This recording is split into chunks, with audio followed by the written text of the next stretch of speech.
Friends, welcome back to my YouTube channel easy online study में आप सभी का वेलकम है। फ्रेंड्स, आज का हमारा टॉपिक है हाइड्रोजन, जो कि इनऑर्गेनिक केमिस्ट्री का बहुत ही इंपॉर्टेंट टॉपिक है। फ्रेंड, जैसा कि आप सभी जानते हैं कि पीरियोडिक टेबल का सबसे फर्स्ट एलिमेंट होता है हाइड्रोजन।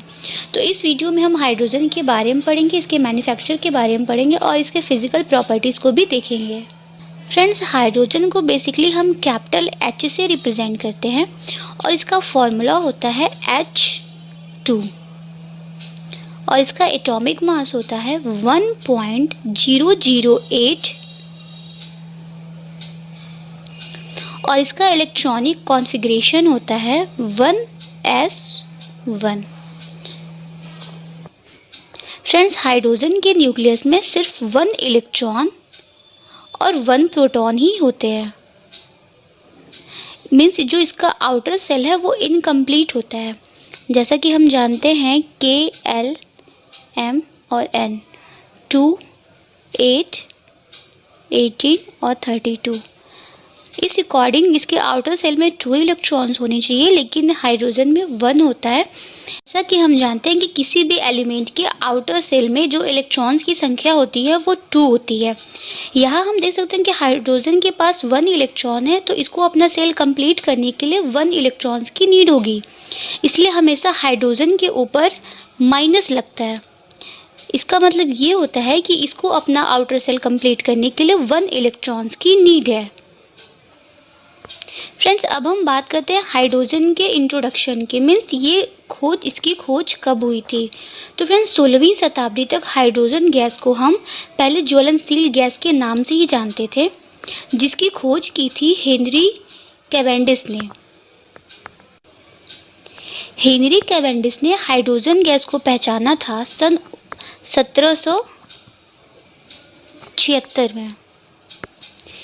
हेनरी जी का कहना था कि जब वायु में हाइड्रोजन को हम जलाते हैं तो जल निर्मित होता है। इस एलिमेंट को हाइड्रोजन नाम लेवाशिए ने दिया था और ये नाम उन्होंने ग्रीक शब्द से रखा था। हाइड्रो का मतलब होता है वाटर और जेन का मतलब होता है जीनस, जिसको हम बोलते हैं ग्रीक में प्रोड्यूसर। मीन्स जो वाटर को प्रोड्यूस करे वो है हमारा हाइड्रोजन। फ्रेंड्स, हाइड्रोजन का पीरियोडिक टेबल में कोई फिक्स्ड जगह नहीं है, पर इनके एटॉमिक मास और इलेक्ट्रॉनिक कॉन्फ़िगरेशन के आधार पर इनको हीलियम से पहले रखा गया है। फ्रेंड्स, अब हम हाइड्रोजन के आइसोटॉप्स की बात करते हैं, जिसको हिंदी में समस्थानिक कहते हैं। बेसिकली हाइड्रोजन के 3 समस्थानिक होते हैं। पहला होता है 1H1, दूसरा होता है 1H2 और तीसरा होता है 1H3। चलिए अब हम इन तीनों को डिस्क्राइब करते हैं। तो सबसे पहले हम बात करते हैं 1H1 की। तो इसका स्ट्रक्चर होता है कुछ इस तरीके से। इसमें 1 प्रोटॉन और 1 इलेक्ट्रॉन होते हैं। इसको हम बोलते हैं प्रोटियम, जिसको हम कैपिटल H से रिप्रेजेंट करते हैं। 1H2, इसमें क्या होता है कि 1 प्रोटॉन और 1 न्यूट्रॉन होता है और 1 इलेक्ट्रॉन। इसको हम बोलते हैं ड्यूटेरियम, जिसको हम कैपिटल D से रिप्रेजेंट करते हैं। 1H3, फ्रेंड्स, इसमें क्या होता है कि इसमें 1 इलेक्ट्रॉन होता है और 1 प्रोटॉन और इसके साथ 2 न्यूट्रॉन्स होता है और इसको हम क्या बोलते हैं ट्राइट्रियम, जिसको हम कैपिटल T से रिप्रेजेंट करते हैं। ऑफ प्रिपरेशन, हाइड्रोजन को प्रिपेयर करने के लिए बेसिकली 3 चीज़ें होती हैं। सबसे पहले हम इसको वाटर से भी फाइंड आउट कर सकते हैं, एसिड से भी और एल्कली से। तो चलिए इन सारे मेथड को बारी बारी से समझते हैं। सबसे पहले होगा फ्रॉम वाटर।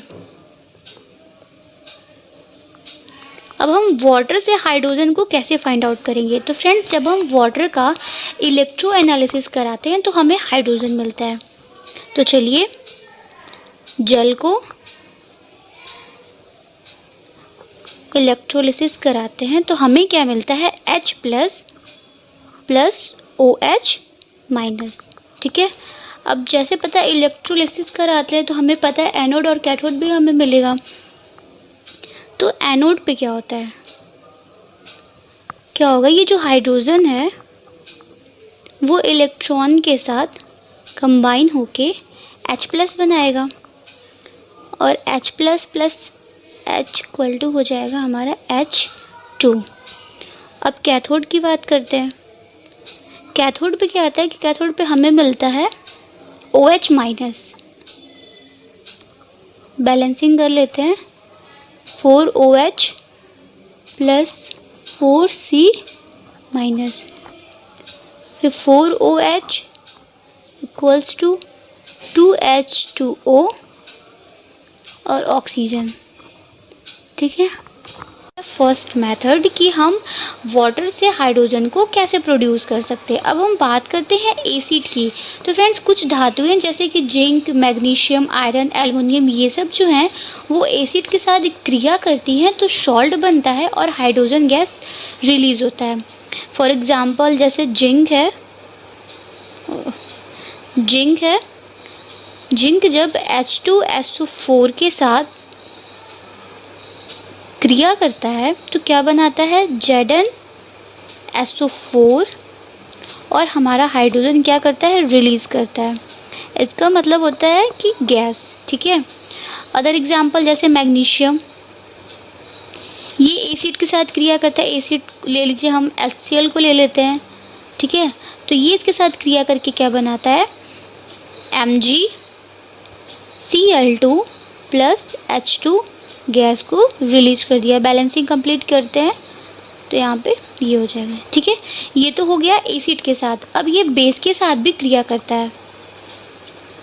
थर्ड मेथड है हमारा एल्कलीज के साथ। अब एल्कलीज से हम हाइड्रोजन कैसे बनाते हैं, तो जैसे धातुएं कुछ होती हैं जैसे लाइक टीन, जिंक और एल्युमिनियम को जब हम कास्टिक सोडा या पोटास के साथ उबालते हैं, गर्म करते हैं तो हमें हाइड्रोजन गैस मिलती है।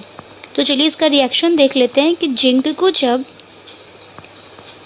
NaOH के साथ गर्म करते हैं तो हमें क्या मिलता है, Na2ZnO2 और प्लस हमारा हाइड्रोजन रिलीज हो जाएगा। ये क्या है, सोडियम जिंकेट। ये सोडियम जिंकेट का फॉर्मूला है। एक और एलिमेंट्स को लेते हैं जैसे जस्ट लाइक एल्युमिनियम को हमने ले लिया। कास्टिक सोडा, ये कास्टिक सोडा का फॉर्मूला है फ्रेंड्स, याद रखिएगा, NaOH। ठीक है, इसको थोड़े से वाटर के साथ गर्म किया तो हमें क्या मिलता है, NaAlO2 प्लस हाइड्रोजन हमारा क्या हो जाएगा, रिलीज। बैलेंसिंग कंप्लीट कर लेते हैं 2। ठीक है, ये हमारे क्या है, सोडियम मेटाअल्यूमिनेट। तो फ्रेंड जैसा कि आपने देखा कि वाटर और एसिड, एल्कली, इन तीनों के साथ रिएक्शन कराने पे हमें हाइड्रोजन गैस मिलता है। फ्रेंड्स ये तो हो गया नॉर्मल प्रिपरेशन। अब हम बात करते हैं लेबोरेटरी मेथड की कि हाइड्रोजन को लैब में कैसे प्रिपेयर किया गया। तो फ्रेंड्स चलिए अब हम बात करते हैं लेबोरेटरी मेथड ऑफ प्रिपरेशन कि हाइड्रोजन गैस को हम लैब में प्रिपेयर कैसे करते हैं। तो फ्रेंड्स लैब में हाइड्रोजन गैस को प्रिपेयर करने का एक फॉर्मूला है कि जब तनु सल्फ्यूरिक अम्ल को हम दानेदार जिंक के साथ क्रिया कराते हैं तो हमें हाइड्रोजन गैस मिलता है। अब इसके प्रिपरेशन के लिए लैब में हमें कुछ चीज़ों की ज़रूरत होगी जैसे कि Woulfe bottle, thistle cap, tube, gas, दानेदार जिंक और सल्फ्यूरिक अम्ल और साथ ही साथ वाटर। तो फ्रेंड्स सबसे पहले हम फिगर के अकॉर्डिंग सारे ऑपरेटर्स को अरेंज कर लेते हैं। फ्रेंड्स एक बात याद रखिएगा कि जो वुल्फ वाटर लेना है उसमें 2 मुख होने चाहिए, पहला तो एंट्री के लिए और दूसरा एग्जिट के लिए। तो सबसे पहले हम क्या करेंगे कि H2SO4 को इस थिसिल किप की मदद से धीरे धीरे इस बॉटल में मिलाते जाएंगे। फ्रेंड्स बॉटल में पहले से ही हमारा जिंक उपस्थित है तो वह उससे क्रिया करके हाइड्रोजन गैस को रिलीज करेगा, जिसको हम पाइप की थ्रू से इस जार में एकत्रित करते जाएंगे।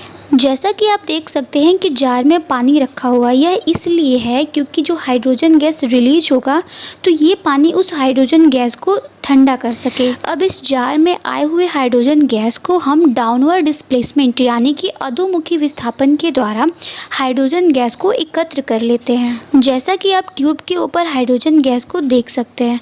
फ्रेंड्स, एक बात ध्यान रखिएगा कि जो स्टार्टिंग में ये क्रिया होती है ना, वो बहुत तेज़ी से होती है।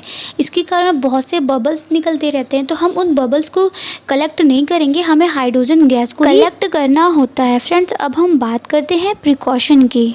लैब में कोई भी एक्सपेरिमेंट करने से पहले हमें कुछ सावधानियां बरतनी चाहिए। सबसे पहला तो ये कि जो आप उपकरण को यूज़ कर रहे हो, जो आपके ऑपरेटर्स हैं, वो एयर टाइट होने चाहिए। लैब में उपस्थित किसी भी उपकरण को छूना नहीं चाहिए क्योंकि वो ऑलरेडी बहुत गर्म होते हैं, जो कि आपकी स्किन के लिए हार्मफुल भी हो सकते हैं।